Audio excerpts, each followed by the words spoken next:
J'ai passé un an à Strasbourg après mon bac. J'avais eu mon bac assez jeune et mes parents ne voulaient pas que je monte à Paris. Moi j'habitais Reims.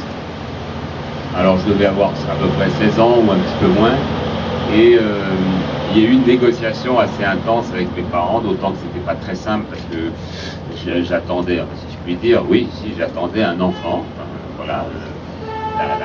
La jeune femme avec qui je vivais attendait un enfant, donc déjà j'avais chargé un peu trop la barque. Donc surtout à 16 ans, ça se faisait pas beaucoup à l'époque, même aujourd'hui je crois. Et donc quand j'ai dit à mes parents que je voulais vraiment quitter Reims et que je voulais faire Sciences Po, comme ils m'ont dit que Paris c'était la capitale de la perdition et de toutes les horreurs, de tout ce qu'on connaît. Déjà? Bah oui, ça n'a pas changé.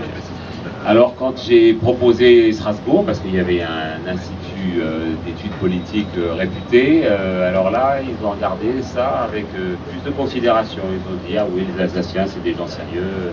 Donc là j'avais moins de risques de me laisser embarquer. Déjà aussi, vous pensez ça de exactement, on pense toujours ça de l'Alsace.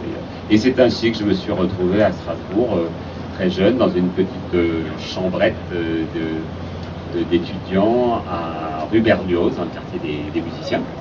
Et c'est là que j'ai écrit mon premier livre, parce que c'était un hiver épouvantable, à peu près comme celui que vous venez de vivre, qui neigeait tout le temps. Adamo venait de sortir une chanson qui nous racontait justement tombe la neige, j'en pouvais plus de cette neige. Dans le livre, d'ailleurs. Et voilà, et c'est ainsi que j'ai écrit mon premier livre qui s'est appelé plus tard Les Enfants de l'eau. Donc des souvenirs un petit peu particuliers pour... J'étais à Sciences Po, donc au palais universitaire à ce moment-là, et en droit, je crois que c'était le cas, dans le quartier de l'Europe. Dans le bouquin, on ne va pas pouvoir faire tout le tour du livre, c'est complètement impossible en une heure, hein, il faudrait des heures. Vous racontez dans le bouquin comment on vous a offert un jour un agenda lors de votre tout premier job à France Inter. On vous offre un agenda et aujourd'hui, vous mesurez l'importance de ce cadeau-là.